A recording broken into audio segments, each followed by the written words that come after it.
Dr. Ollie, we are delighted to welcome you as host for the West African Energy Summit this year. Thank you. We've got a couple of kind of talking points that we wanted to discuss for our audience and to give people an understanding of what the conference is going to be about and why they should be interested. But just to kind of start, can you give us a little bit of detail about your own personal background and the organisation that you work for, the AFBE? Well, thank you very much for having me, Dan. I am a process engineer by background. I work for a company called Costain as head of process engineering there. I'm also co-founder of the Association for Black and Minority Ethnic Engineers, and that's an organisation that seeks to support people into engineering and support people within engineering. And so the topic of this summit is just one that is very, very important to me, and so excited to be part of it. Perfect, and we're delighted to have you. And so that kind of moves us on nicely to the second question is why should a supply chain within the UK be interested in the West African Energy Summit? Well, we have come to a space within the sector where we are now thinking about the energy transition and thinking about what opportunities lie elsewhere. I think that Aberdeen in particular, and this region's greatest asset, is genuinely its people. It's all of the experience that they've gained on big energy CapEx and OpEx projects. If we can take some of that knowledge and apply some of the solutions that we have within our sector to a wider market, it only results in better outcomes for businesses here and also helps the more long-term objective of sustainable development in parts of the world where energy affordability, energy security, and the energy transition are still big challenges. 100%. And we've got a world-class supply chain here on our doorstep, especially 50 years there or thereabouts since the Forties field was discovered back in the 70s. Yes. And especially now, I think it becomes even more important to have that international focus, especially given the current legislation and regulatory framework that the current administration have in place. And would you agree, I suppose, that that international mindset needs to be echoed throughout the supply chain? Absolutely, absolutely. To give you a little bit more background about myself, I moved up to Scotland in 2010, having spent most of my career working down south. And a focus that generally engineering companies down south tended to have was a more international focus. Before I came here, I barely worked on projects that were UK projects. I think the Northeast in particular has benefited from the proximity of the North Sea for a very long time. But there's been so much experience that's been gained in that time that would be really valuable to businesses further afield. I think that the fact that this society and this community has also embraced people from all over the world means that the kind of solutions that this region has benefited from has also been quite a diverse one. Wouldn't it be great to take that knowledge and those skills and apply that to places in the world where there are still huge technological and societal problems? 100%. I think statistically there's some 600 million people in Africa that still don't have access to power, and yet it has some of the largest oil and gas reserves on the planet that are still untapped, that they've not been able to, for one reason or another, to access that. So just kind of moving on to the training side, if you like, and looking at what's happened. Not a lot of people know that the huge population that we have here of Africans in Aberdeen. Yes. Give us some sense of the history behind that. Well, for well over 5 decades, people have travelled from various parts of Africa, from Nigeria, from Ghana, from all parts of of Africa, really, to study in Scotland. Aberdeen, in particular, has a very close relationship, I think, with quite a number of other countries, particularly in West Africa. And that's what makes the relationship between Aberdeen and West Africa very special. The fact that many of the people who've come here have not just come here to study, they have also come here and built very successful careers here. And some people have actually made the effort of going back to set up businesses back in their country of origin. Again, just goes to show the power of that exchange of knowledge that can happen between countries. I think it's time for that to be expanded even more, and I think this West Africa Summit actually gives us an opportunity to do that.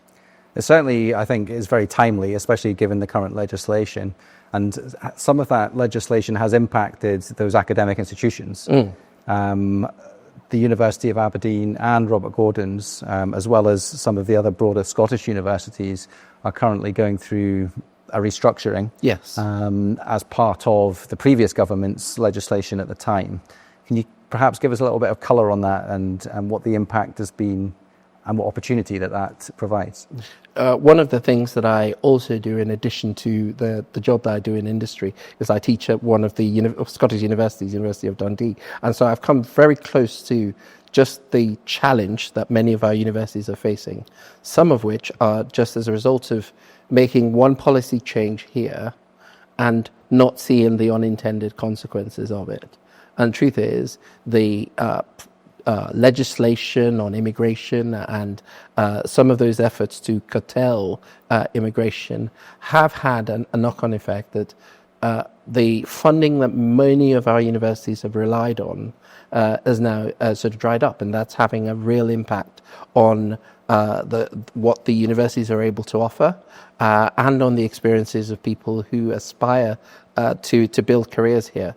And so in the absence of that kind of connection between academic institutions, and whilst, if you like, the university system is learning to adjust to this change, one of the ways of ensuring that knowledge of exchange of ideas continues is through events like this. It's through creating forums where African professionals get to speak to professionals who work here in the northeast of Scotland, and Africans in the diaspora who have built careers here. That knowledge of exchange is so vital. It's also mutually beneficial, as we've already established.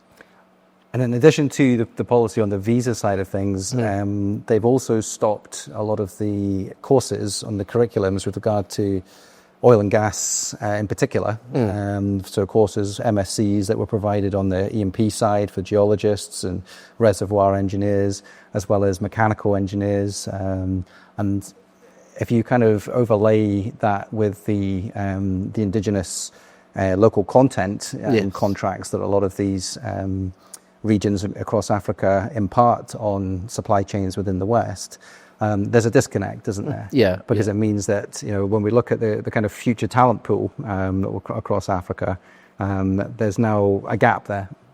Would that be true?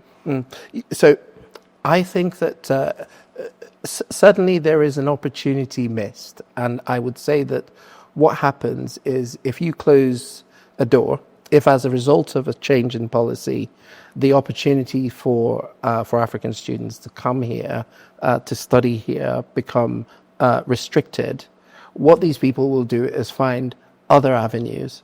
And so they will find other countries that are welcoming and understand that the value they provide. So that the net loser in many ways becomes the northeast of Scotland, because ultimately I believe that the people who come here to study, many of whom end up back in their country of origin, actually just provides a net benefits to this region.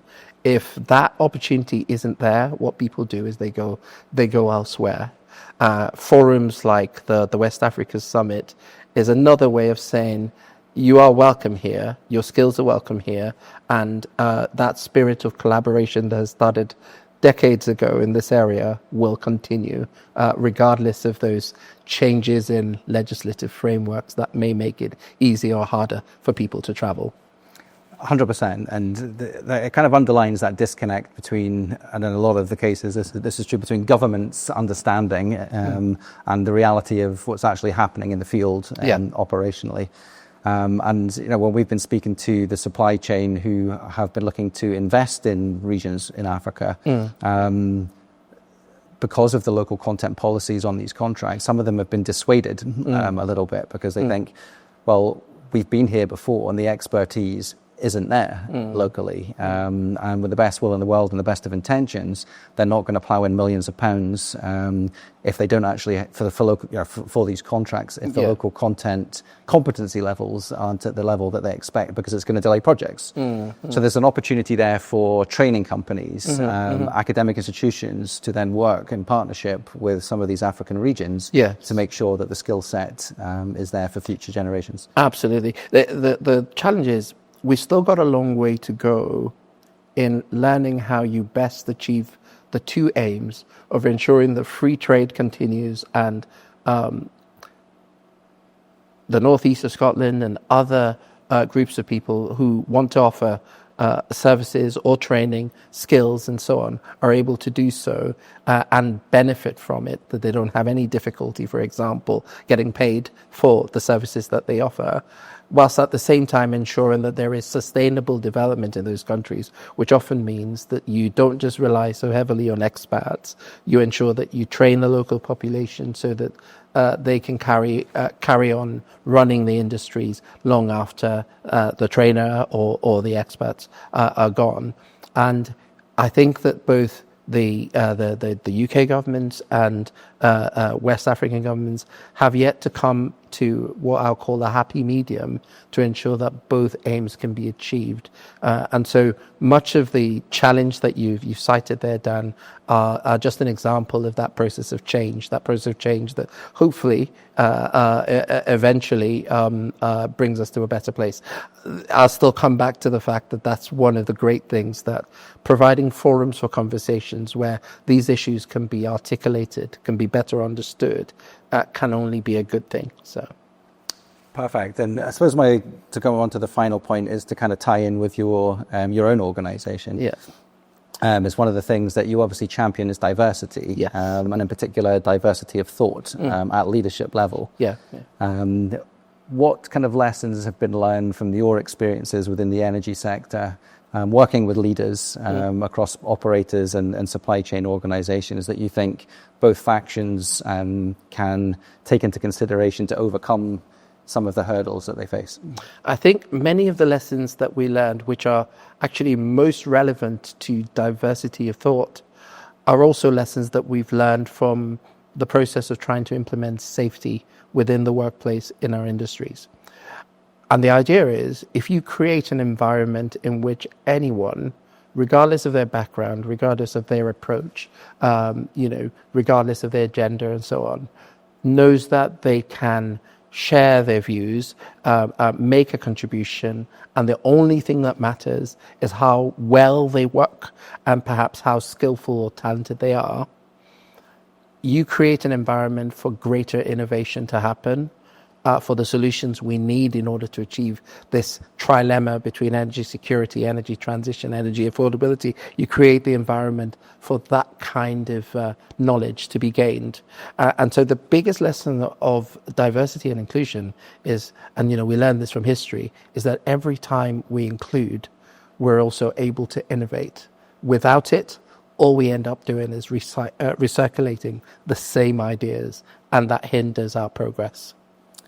Perfect. So thank you so much for joining me today and articulating some of those points there.